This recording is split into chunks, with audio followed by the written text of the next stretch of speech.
Training is big business.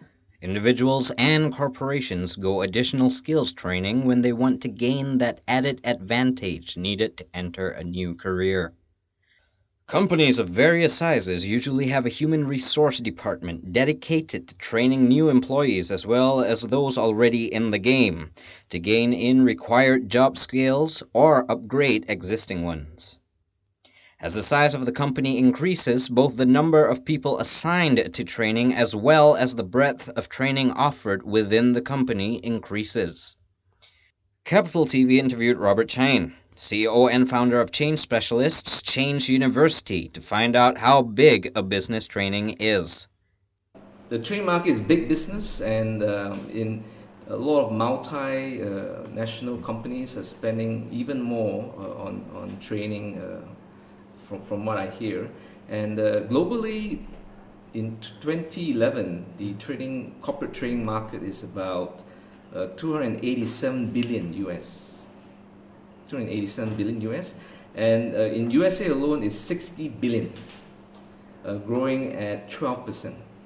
Malaysia, my estimation is growing at 7 to 9% per annum, and about 3.7 billion to 4 billion US per year. Yeah, we're very confident about Malaysia. Yes, we have set up in China, in Hong Kong, and Singapore. But Malaysia is an important market for us because I feel it's a very growth market, and that we even opened a branch here. So we're very optimistic. The HRDF fund, as you know, is putting a lot of emphasis on training development in Malaysia. So therefore, with HRDF is about 1% that the company must allocate out of the total amount of salary to the fund. So, and it must be with external trainers. So therefore, that kind of forces the corporations to bring in external technologies, which I think is a very positive sign. Okay, I must say about the current education system is actually going backwards, if you ask me. First of all, English is the language of business, IT, science, maths in the world, and also for international business. So in fact, if you compare the People's Republic of China, the prediction is in 10 years, China will have the biggest amount of English-speaking speakers in the world. So I think we will be behind if we don't put emphasis on English. Plus also this point about history.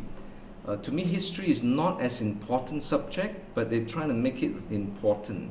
So your question again about whether there's future for Malaysian trainers abroad, I say yes, because Malaysia is very interesting. Malaysia have a blend of the East and the West. So I think they're in a very good position to have a blended form of training. That means the best of East, best of the West, and able to be adapted to either the Asian scenario or even the Western scenario. In fact, the West are very interested in Eastern or Asian management philosophy. So I think there is a good growth for Malaysian to go abroad. Okay, I have some last thoughts. I have a metaphor, which is the Russian doll. You know the Russian doll, when you open the Russian doll, you have a smaller and smaller piece. You can see that there's the biggest piece, and it goes smaller. You open another one, there's a smaller and smaller piece. And that's the tiniest piece is here. I often say, as a CEO, I'm actually this piece. So what I'm interested is to hire people better, more effective, and more professional than even myself. But a lot of insecure managers would like to hire people smaller than them, less competent, and less skilled than them. To me, it is a mistake. It is a sign of insecurity.